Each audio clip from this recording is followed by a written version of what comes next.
Lad os bruge lidt tid på kærligheden til maskinen, den forebyggende pleje og vedligehold. Min Rocket espresso-maskine er et kært eje, som jeg passer rigtig godt på. Udbyttet, når jeg passer rigtig godt på min Rocket, er en garanteret suveræn drift og geniale oplevelser dag ud og dag ind i mange, mange år.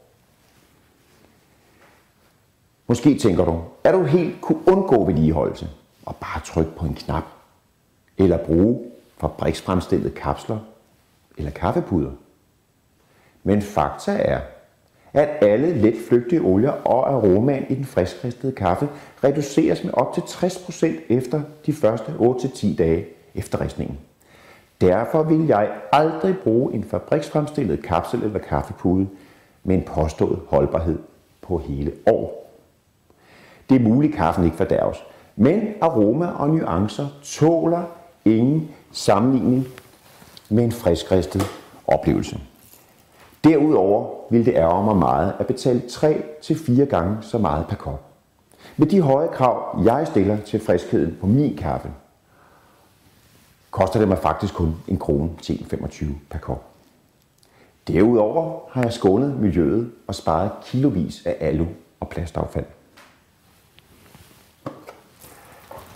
Med den nødvendige forebyggende omsorg og kærlighed til udstyret er Rocket en stensikker og stort set uopslidelig investering. Og hvad er det så, jeg gør for at sikre min investering? Først og fremmest holder jeg kalk langt væk fra maskinen. Beslut dig fra det første bryg. Undgå vores meget kalkholdige vand. Brug kildevand. Med kalken udelukket kan jeg koncentrere mig om at holde maskine og bryghåndtag fri for aflejringer af kaffeolie. Den friskristede kaffe er meget olieholdig, og netop den friske kaffeolie er det, der efterlader den behagelige lange eftersmag bagerst i munden. Hvad er det, der sker med vores olie og smør i køkkenet, som måske er blevet for gammelt? Kan du fremkalde smagsfornemmelsen af en harsk olie? Backflushing er nøgleordet. Rocket kan backflushe. Det vil sige tilbageskylle bryggruppen, så vi kan komme til at rense bryggruppen og de indre rørsystemer fri for gamle kaffeolier. Lad mig vise dig, hvordan jeg gør. Jeg har gjort følgende klar, når jeg skal rengøre min Rocket espresso-maskine ved hjælp af backflushing. En tør og en våd klud, min rensebørste, en tom kande, mit rensepulver og det medfølgende blindfilter, som er uden huller. Jeg tager bryghåndtaget ud af gruben, løsner portafilteret og skifter det ud med blindfilteret. Tager en lille teskefuld af mit rensepulver,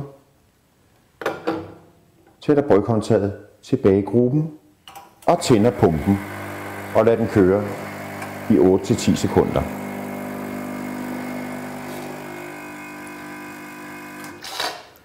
Det gentager jeg 2-3 gange. Jeg har nu fået det opløste kafferens tilbage i gruben, således at vi kan rense den indre rørføring godt igennem for kaffeolier. Imens det står og opløser kaffeolierne, tager jeg min rensebørste, tørrer min gruppe godt af og sætter mit bryghåndtag tilbage på, kører en gang mere med pumpen, 8-10 sekunder og lukker. Her er så beviset på, at maskinen trængte til en gang rensning. Jeg skyller bryghåndtaget, sætter det skyllede håndtag tilbage i bryggruppen og kører igen med pumpen 8-10 sekunder.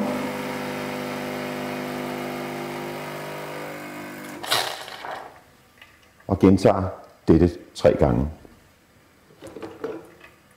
Afslutningsvis tager jeg min tomme kande,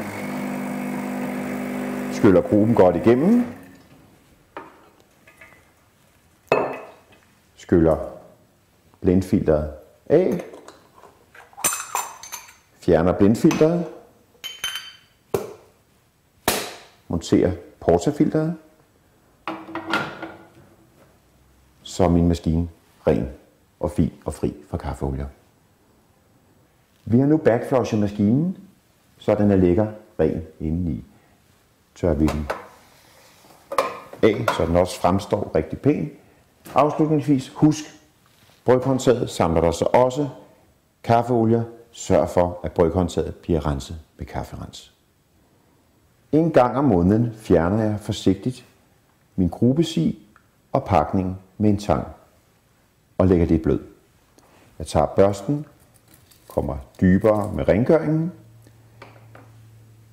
Når jeg skal have grubesigen og pakningen tilbage på plads, har jeg fjernet indsatsen i mit bryghåndtag og kan på den måde